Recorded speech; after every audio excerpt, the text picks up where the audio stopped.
There are much deeper issues. I've moved into the U.S. And in Maine about 11 years ago, and basically the first question that members of my community asked me which tribe, I belong to, and when I mentioned, so I fell into that category. So there's a deeper tribal rivalry going on in the community, much larger than anybody can actually imagine.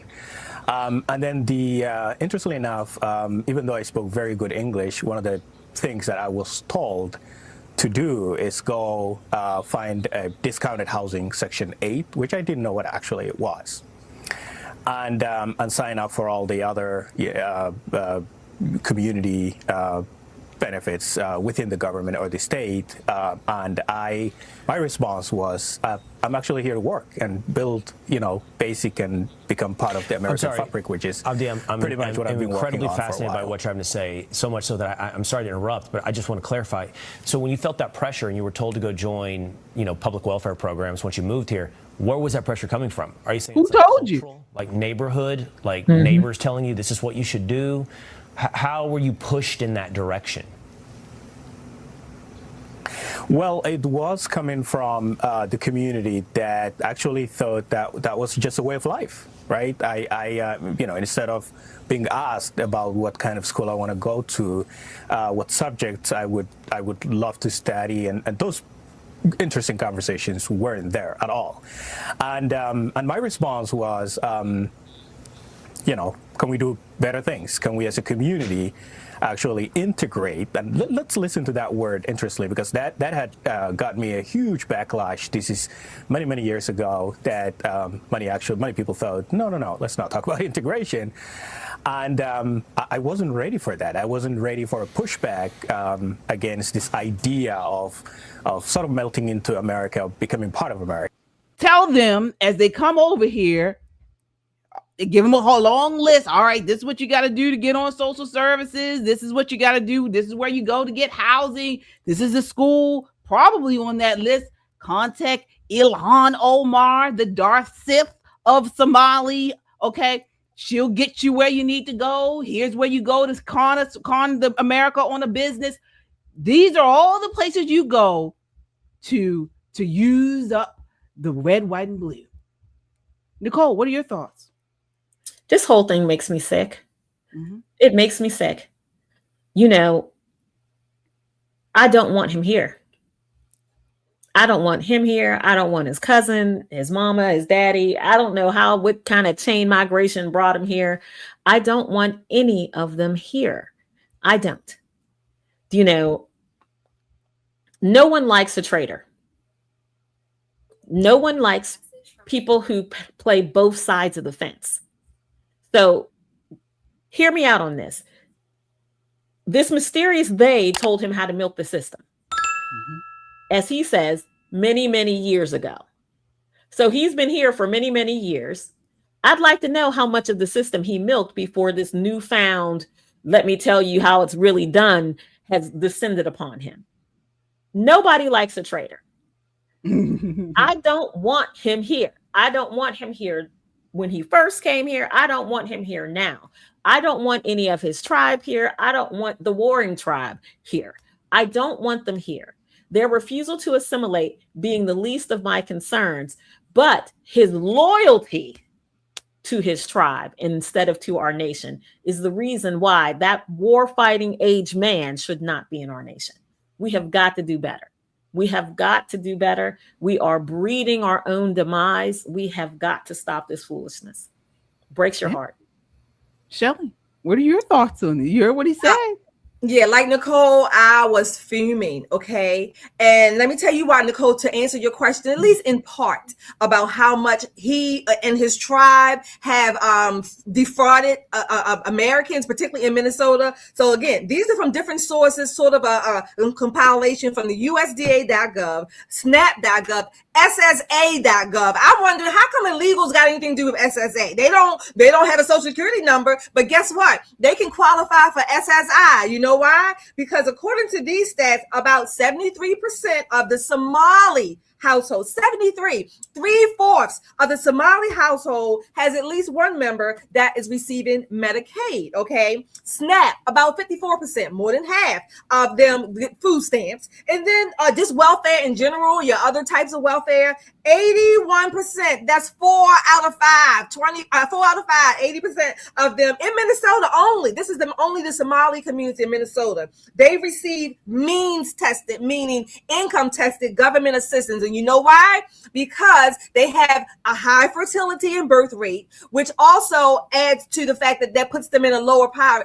They have poverty, relative poverty, because to their income. They have more children than they can afford. So all of these programs they can qualify for. And remember, way back last year, I started telling you all, if you qualify for one program, you qualify for several of them just by virtue of that one. Now, they have to apply, but the very fact that they qualify, sometimes the programs will send you notices. You qualify for this. Come on in and sign up or sign up. So these programs, they are overlapping and they kind of stacked. So they are getting buku money, welfare benefits from the American people. And again, this is only in Minnesota, okay? And this is only the ones that we know of right now. So these people, their little tribes, okay, they are defrauding the American people in Minnesota and by virtue, all of us, because these are largely federal programs that they have state block grants to the states. It's all our money. Yes, give us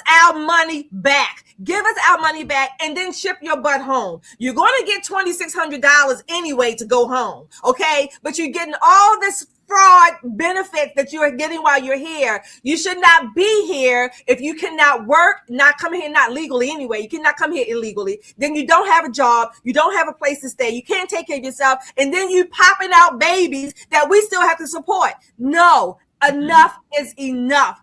Give us our money back. What's up, everybody? This is Poppin' Politics. Get your merch. Are you a Poppin' Politics fan? Are you unapologetically American? Or not black, not white American? We got it all for you right here. Get your merch. Get the classic shirt. Classic. Goes with everything, comes in a variety of colors. Smart, edgy, conservative, like us, like you. This is a great way to support the channel. Click the merch button. There is no shame in being an American. Get your shirt today and be unapologetic about it. Get your shirt, wear it, and be a proud American. You can get it all in t-shirts and hoodies. You can get it in stickers, on bags. You can get it all on our website, metroconservativemedia.com, or our YouTube page, Pop and Politics, and tag over to store. You can get your merch and show you're proud to be an American and support Pop and Politics. Yeah. And then you talk about the fraud. Over $250 million stolen in child nutrition, all linked to Somali networks. Medicaid fraud in the billions. Okay. I mean, the list goes on. All right. And then they hate us. We our taxes, our hard-earned money is going to pay for these people, and they hate us to the core.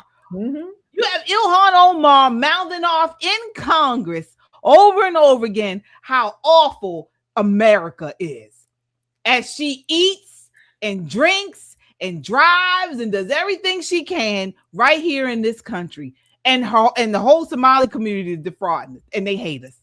I mean, this is, and you know what really grinds my gears? It actually makes me sad, because when I see stuff like this, I think about we talked about the story of that young mother who was working and she couldn't afford a place to stay, and she was sleeping and living in her car, and her kids were living in there with her, and I think she was at work or something, but she was waiting to get on a list for housing. I think she was from Chicago or Detroit, one of them, and her child died in the car. Remember that? And they did the news expose, and she was crying. She was crying so badly.